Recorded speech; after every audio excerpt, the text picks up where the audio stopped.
Bismillahirrahmanirrahim. Assalamualaikum warahmatullahi wabarakatuh. Perkenalkan, saya Tari Rahmatila. Di sini saya akan menjelaskan tentang teori fitrah manusia berdasarkan ayat dan hadis pendidikan untuk memenuhi tugas mata kuliah ilmu pendidikan Islam. Yang pertama yaitu tentang pengertian fitrah. Menurut Muhammad Fuad Al-Baqi dalam Mu'jam Mufradat Al-Fajr, Al-Quran mengatakan bahwa pengertian fitrah berasal dari akar kata fatoro yang berarti mengadakan dan menciptakan. Fitrah Allah Subhanahu wa taala pada manusia berarti pengadaan dan penciptaan yang dilakukan oleh Allah Subhanahu wa taala terhadap manusia dalam suatu jenis ciptaan tertentu yang memungkinkannya untuk melakukan suatu perbuatan atau mencapai suatu tujuan tertentu. Yang kedua yaitu tentang hubungan fitrah manusia dan pendidikan. Menurut Arifin, bahwa hubungan fitrah dan pendidikan Islam terdiri dari 3 prinsip. Yang pertama, pendidikan Islam mengakui kebenaran adanya fitrah sebagai kemampuan dasar yang dimiliki oleh setiap manusia. Fitrah tersebut merupakan potensi yang dikembangkan melalui proses pendidikan sehingga tepat guna, berdaya guna, dan berhasil guna. Yang kedua, pendidikan Islam harus mampu menyelenggarakan pendidikan berangkat dari fitrah anak didik. Yang ketiga, pendidikan Islam mendorong guru untuk berusaha menghindarkan pengaruh-pengaruh negatif terhadap perkembangan fitrah melalui program-program kegiatan kependidikan yang berarah dan bertujuan kepada nilai-nilai Islam. Untuk selanjutnya yaitu tentang nilai-nilai pendidikan dalam konsep fitrah.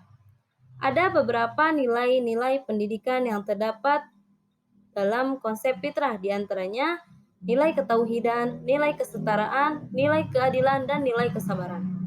Nilai ketauhidan adalah suatu pengakuan secara yang jujur bahwa setiap manusia pada awal penciptaannya mengakui keberadaan satu Tuhan, yakni Allah Subhanahu wa taala.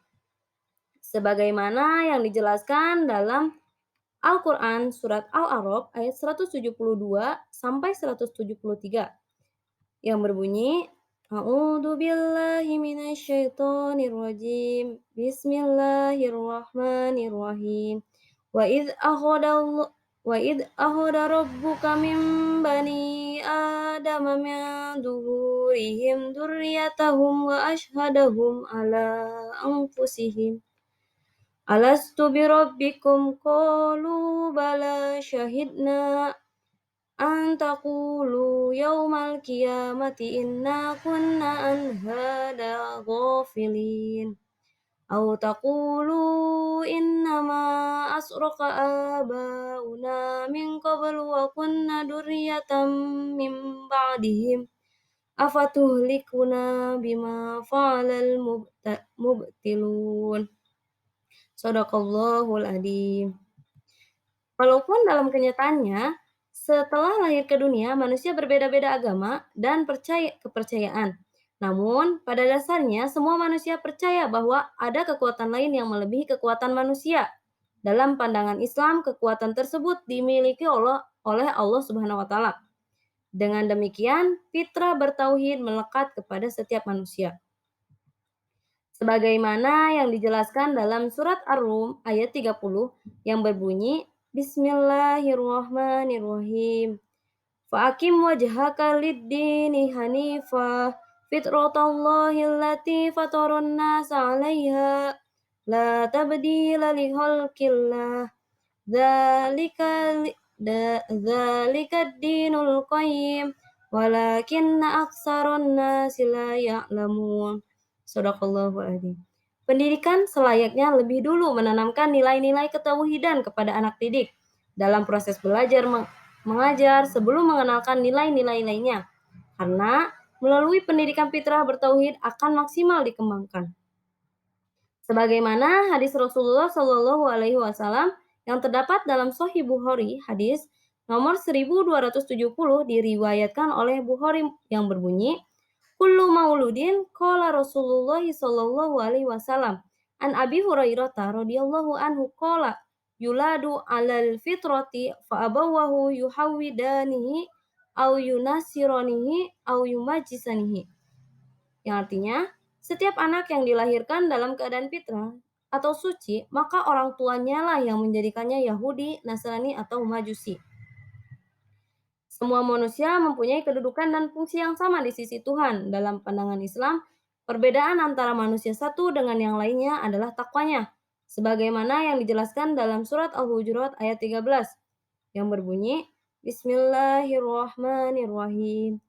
Ya ayyuhan nasu inna khalaqnakum min dzakarin wa unsa wa ja'alnakum syu'uban wa qabaila lita'arufu. Inna akramakum indallahi atqakum. Innallahi alimun khabir. Shadaqallahul adzim. Sebagai kesimpulan, perbedaan jenis kelamin, warna kulit, suku, bahasa, dan bangsa antara manusia yang satu dengan yang lainnya sudah merupakan fitri yang melekat pada manusia sejak dilahirkan.